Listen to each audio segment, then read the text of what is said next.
റസൂലുള്ളാഹി സ്വല്ലല്ലാഹു അലൈഹി വസല്ലം തന്റെ കൊടിയ ശത്രുവായ അബൂജഹലിന്റെ വീട്ടിലേക്ക് പോവാണ്. ഇതുവരെ അബൂജഹലിൽ നിന്നും ഒരു സ്വീകരണവും ലഭിച്ചിട്ടില്ല, ഒരു ഗിഫ്റ്റും ലഭിച്ചിട്ടില്ല. എന്നാൽ ഒരുപാട് ഗിഫ്റ്റ് ലഭിച്ചിട്ടുണ്ട്. അത് അക്രമം മാത്രമായിരുന്നു.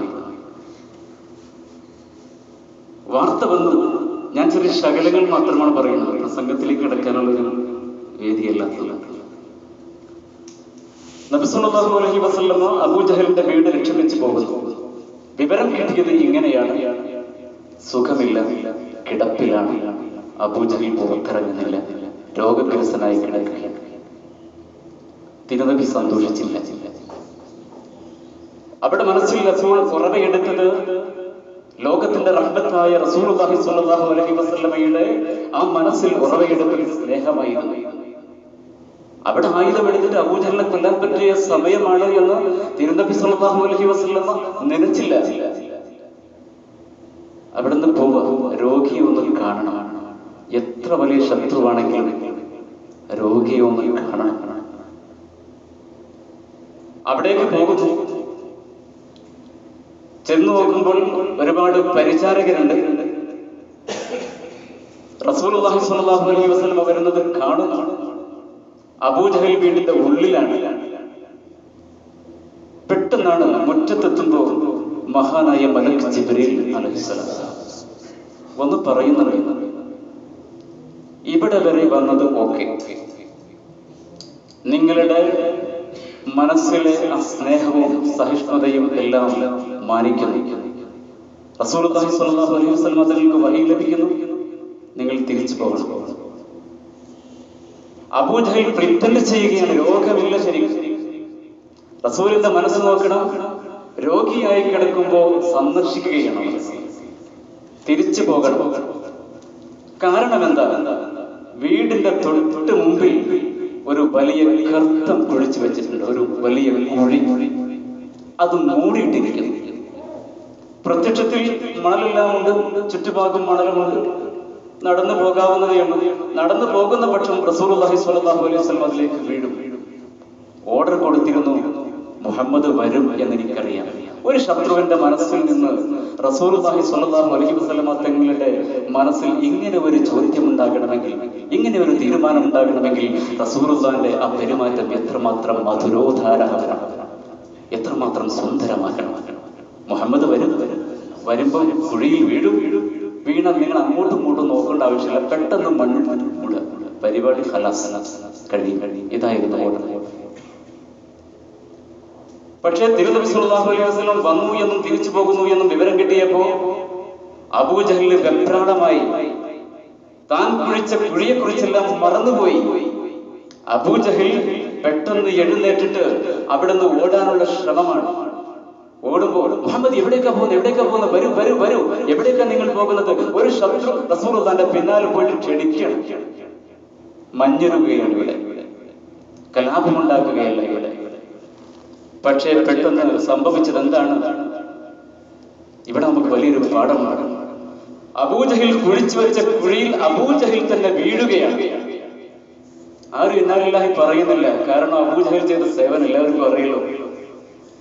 അവിടുത്തെ പരിചാരകനെ ശ്രമിച്ചു നോക്കി, കൈപിടിച്ച് ഉയർത്താൻ ശ്രമിച്ചു നോക്കി, കഴിയുന്നില്ല. എന്നാൽ ഈ ശത്രുവിനെ ഉയർത്താൻ വേണ്ടി മുഹമ്മദ് റസൂലുള്ളാഹി സ്വല്ലല്ലാഹു അലൈഹി വസല്ലം തിരിച്ചു വരേണ്ടി വന്നു. ഇതാണ് സ്നേഹത്തിന്റെ കനകക്കടൽ മുഹമ്മദ് റസൂലുള്ളാഹി. ഇവിടെ വിപ്ലവമുണ്ട്, ഇവിടെ യുദ്ധമുണ്ട്, ഇവിടെ ജിഹാദുണ്ട്. നാം പറയുന്ന ആയുധം കൊണ്ടുള്ള ഇവിടെ ജിഹാദുണ്ട്. ഇവിടെ സ്നേഹത്തിന്റെ ഓരോരോ കണികകളാണ് പുറത്തു വെച്ചിരിക്കുന്നത്. ഇതേ മുഹമ്മദ് റസൂലുള്ളാഹി സ്വല്ലല്ലാഹു അലൈഹി വസല്ലം താമസിക്കുന്ന വീടിന്റെ തൊട്ടുമുമ്പ്, തൊട്ടടുത്ത് ആരാണുള്ളത്? ജൂതനാണ്. ജൂതൻ താമസിക്കുന്ന തൊട്ടു അയൽവാസി ജൂതൻ. ഏകസിൽ കൂടെ നടപ്പാക്കണമെന്ന് കരുതാമായിരുന്നു റസൂലുള്ളാഹി സ്വല്ലല്ലാഹു അലൈഹി വസല്ലം തങ്ങൾ. മദീന പട്ടണം അവരാണ് രാജാവ്, അവരാണ് കിരീടാവകാശി. കിരീടമില്ലാതെ രാജാവ്. എല്ലാ ദിവസവും ഈ ജൂതൻ വന്നിട്ട് നേരെ വെളുക്കുന്നതിന് മുമ്പേ തൊട്ടടുത്ത് വീടിന്റെ മുന്നിൽ ഉച്ചിഷ്ടങ്ങളാണ് കൊണ്ടിടാറുള്ളത്. ചപ്പും ചവറും കൊണ്ടിടും റസൂലുള്ളാഹിന്റെ വീടിന്റെ മുന്നിൽ. പക്ഷേ നബി സല്ലല്ലാഹു അലൈഹി വസല്ലം എന്താ സ്വലാത്ത് ഇല്ലാതെ ഒരു നമ്മളിത്ര തണുത്തു പോകാൻ പാടില്ല. സ്നേഹവിരുന്നിൽ നമുക്ക് റസൂലുള്ളാഹി സ്വല്ലല്ലാഹു അലൈഹി വസല്ലം കൊടുക്കാൻ പറ്റുന്ന ഏറ്റവും നല്ല ഒരു ഗിഫ്റ്റ് സ്വലാത്താണ്. നമുക്കൊന്നും നഷ്ടപ്പെടാനില്ല.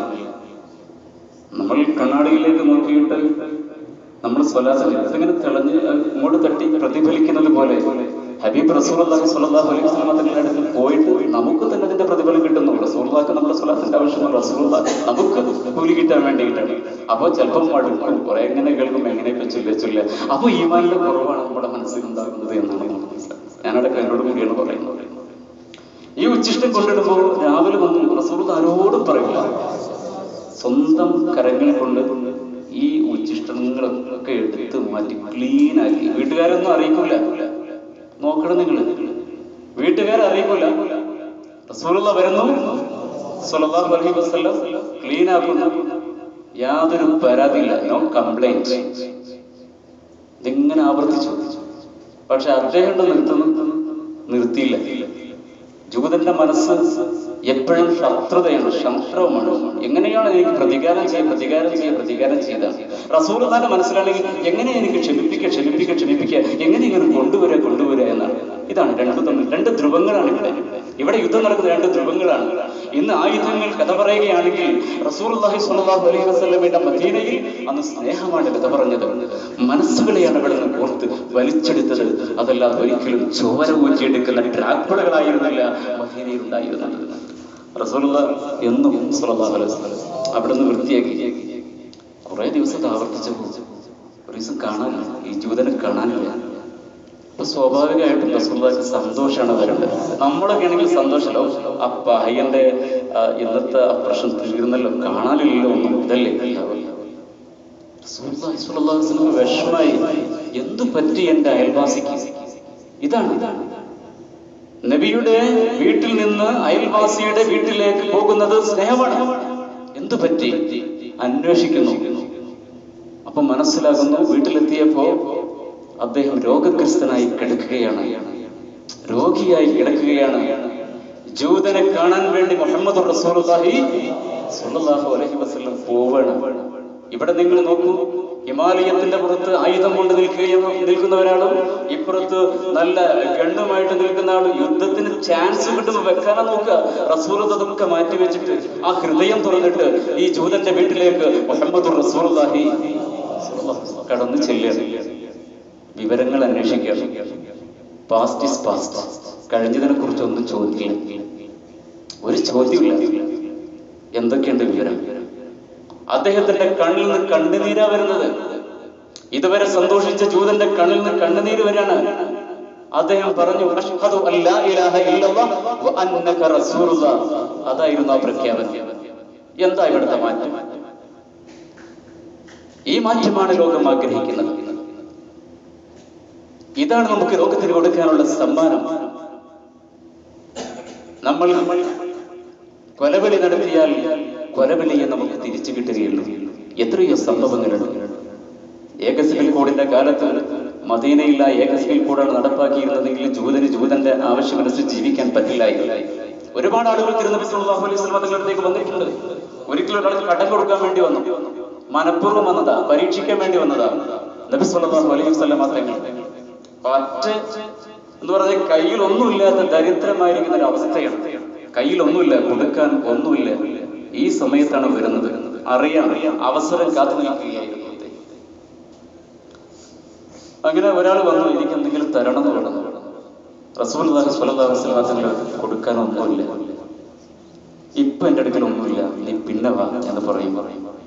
അടുത്തുള്ള ഒരു ജൂതൻ പറഞ്ഞു, എന്റെ അടുത്തുണ്ട്, ഞാൻ തരാം. പക്ഷേ ഞാൻ പറയുന്ന വ്യക്തിയുടെ തോട്ടത്തിൽ നിന്ന് ഞാൻ പറയുന്ന അളവിലുള്ള സാധനം എനിക്ക് തരണം, പകരമായിട്ട് ഒരു അവധി കൊടുക്കണം. റസൂലുള്ളാഹി പറഞ്ഞു, അതെങ്ങനെ? ആരാന്റെ തൊടിയിലുള്ള സാധനം ഞാൻ നിങ്ങൾക്ക് പകരം തരിക? എനിക്കത് അവധി നിശ്ചയിക്കാനൊന്നും പറ്റില്ലല്ലോ. പക്ഷെ കടമായിട്ടാണെങ്കിൽ, അവധി പറഞ്ഞാൽ കടമായിട്ടാണെങ്കിൽ ഞാൻ വാങ്ങാം. നബി സല്ലല്ലാഹു അലൈഹി വസല്ലം അവധി വെച്ച് അദ്ദേഹത്തിൽ നിന്ന് സാധനം വാങ്ങുന്നു, വന്ന് ചോദിച്ച ആൾക്ക് കൊടുക്കുന്നു. അവധി എത്തുന്നതിന് തൊട്ട് മുമ്പ് കടം ചോദിക്കാൻ ജൂതൻ അറിയാം. റസൂലുള്ളാഹി സ്വല്ലല്ലാഹു അലൈഹി വസല്ലം അവധി എത്തിയാൽ കൊടുക്കുന്നറിയാം. പക്ഷെ അപവാദ പ്രചാരണം നടത്തിയിട്ട് ഇതാ ഞാൻ തന്ന സാധനം തിരിച്ചടക്കാനുള്ള സമയം എത്തിയിട്ടുണ്ട്, പരസ്യമായിട്ട് സഭയിൽ നിന്ന് റസൂലുള്ളാഹി സ്വല്ലല്ലാഹു അലൈഹി വസല്ലമയെ അപമാനിക്കാൻ ശ്രമിക്കുകയാണ്. തരൂ, എന്റെ വിഹിതം തരൂ. നബിയുടെ കയ്യിൽ അതൊന്നുമില്ലായിരുന്നു. തൊട്ടടുത്ത് സഹാബത്തുൽ കിറാം നോക്കി നിൽക്കുന്നുണ്ട്. അവിടെ നിന്ന് പറഞ്ഞു, ഉമർ റളിയല്ലാഹു അൻഹു ചാടി, എന്താണ് അദ്ദേഹം ചെയ്യേണ്ടത്? വീറും വാശിയുമുള്ള ഉമർ റളിയല്ലാഹു അൻഹു വാളെടുത്തിട്ട് കൊല്ലണോ എന്നാണ് ചോദിക്കുന്നത്. നിൽക്കും ഉമർ, നീ അങ്ങനെയല്ല പ്രതികരിക്കേണ്ടത്. ഞാൻ ഇദ്ദേഹത്തിന് കടം കൊടുക്കാനുള്ള ഒരാളാണ്, അദ്ദേഹം എനിക്ക് കടം തന്ന ആളാണ്.